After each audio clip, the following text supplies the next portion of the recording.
Жақын болашақта жердің экологиясына келген зиян салдарынан планетада жаңа мұз дәуірі басталады. Және енді адамзат тірі қалу үшін жер астында өмір сүруге мәжбүр болады. Сирек қалған бекеттердің бірінде дабыл үні естіледі, айқай шығады. Содан кейін екі үрейленген адам дәлізбен жүгіріп келе жатады.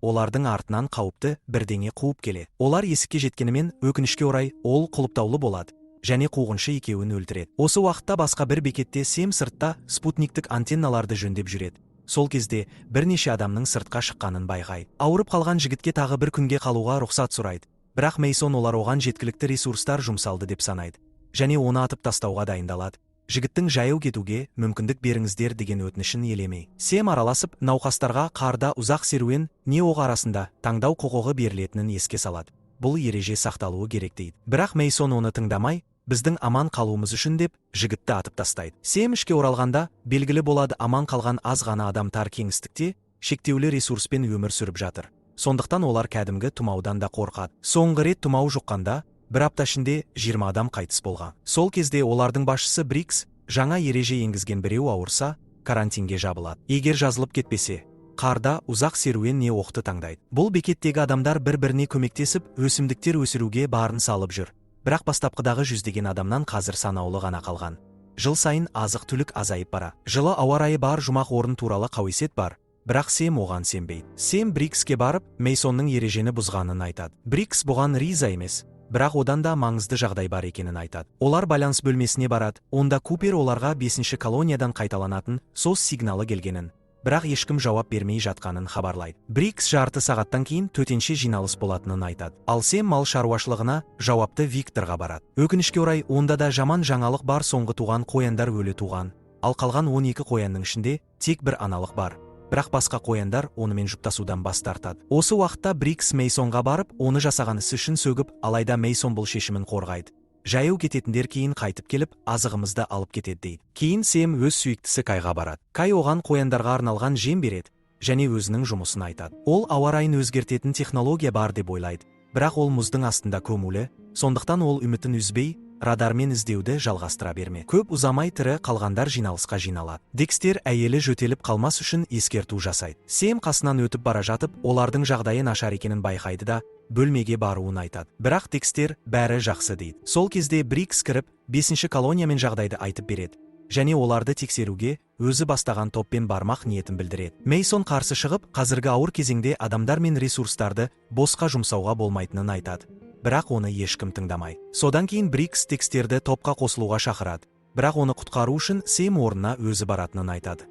Декстер турбиналарда қалуы керек. Грейтон да ерікті болып қосылады, әкесі Виктор қарсы болғанымен. Брикс Кайды уақытша басшы етіп қалдырып, жолға шығады. Кенет Декстердің әйелі түшкіреді және адамдар дереу беттерін жауып, олардан алыстайды. Ерлі зайыптылар бірден карантинге жабылады. Мейсон тағы да шағымданып, оларды тексеру керек дейді және Кай мықты басшы бола алмайды деп санайды. Брикс оны тоқтатып, мен қайтып келгенше ешқандай шешім қабылдама дейді. Қарлы бораннан кейін бір бала желге қарсы жүріп келе жатып, жерде жатқан анасының өлі денесін көріп шошып кетеді. Осы кезде Сэм оянып кетеді. Бұл анасының өлімі жайлы қорқынышты түс екен. Кай оны жұбатып, бұл оның кінәсі емес екенін еске салады. Келесі күні топ сапарға шығады.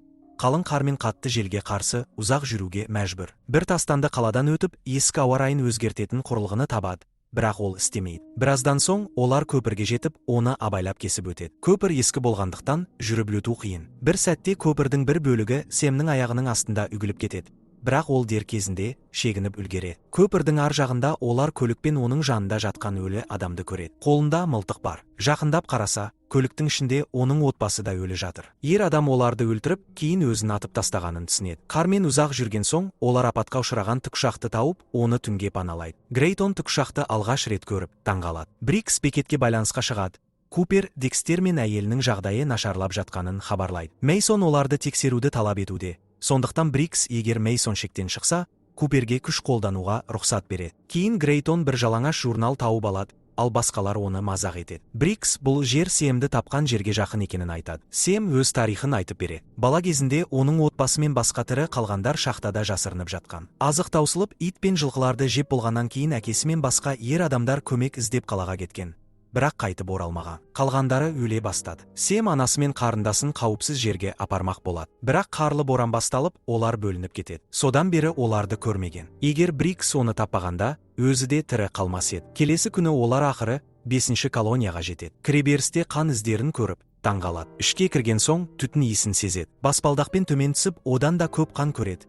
Бастапқыдағы көрініс осында орын алған. Бұл колонияда 50 адам болған, бірақ ешкім қарсы алмағаны күмән тудырады. Брикс Грейтонға қару береді, егер қажет болса де. Олар айнала қарап, әр бөлмеде қанмен қиратылған заттарды көреді. Барлығы өлді дегенге сеніп келе жатқанда, кенет жабық бөлмеден дыбыс естіледі. Сэм құлыпты ашады, есікті ашқанда жерде жатқан адамды көреді. Олар жақындай бастағанда, Лиланд кенет айғайлап, жалына бастайды. Үшеуі дос екендерін айтып, есікті қайта жабуды сұрайды. Оған тамақ пен су береді. Лиланд бірнеше күн бойы осы жерде тұрып жатқанын, басқа ешкім тірі екенін білмейтінін айтады. Сондай-ақ олардың колониясы антеннаны жөндеп, хабарлама алғанын айтады. Ол енді видеоны көрсетеді. Экранда қарсыз жерде тұрған адам шығады. Ол өз тобы ауа райы құрылғысын жөндеп, мәңгі тоңды еріткенін айтады. Енді олар құнарлы жерге ие болған. Оларға тек тұқым ғана қажет болған. Өкінішке қарай, хабарлама үзіліп кетеді. Сондықтан олар координатаның тек жартысын ғана ести алады. Лиланд олардың бұл жылы ай туралы мәліметті 3 бұрыштап есептегендерін,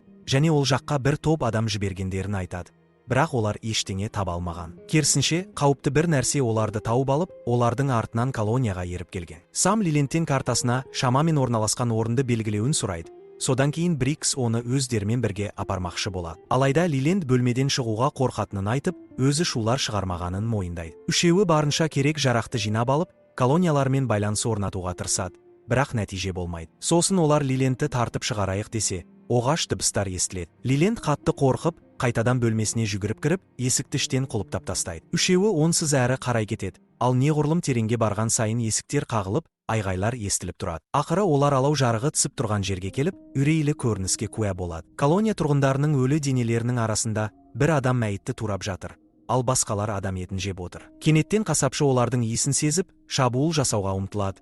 Бірақ Сам бірінші болып оны атып тастайды. Дыбыс басқа каннибалдарды да оятады. Олар денелер арасынан тұрып, айқайлап, шеуін қуалай бастайды. Сам олардың басшысын құлағынан жаралап, тағы біреуін атып өлтіреді.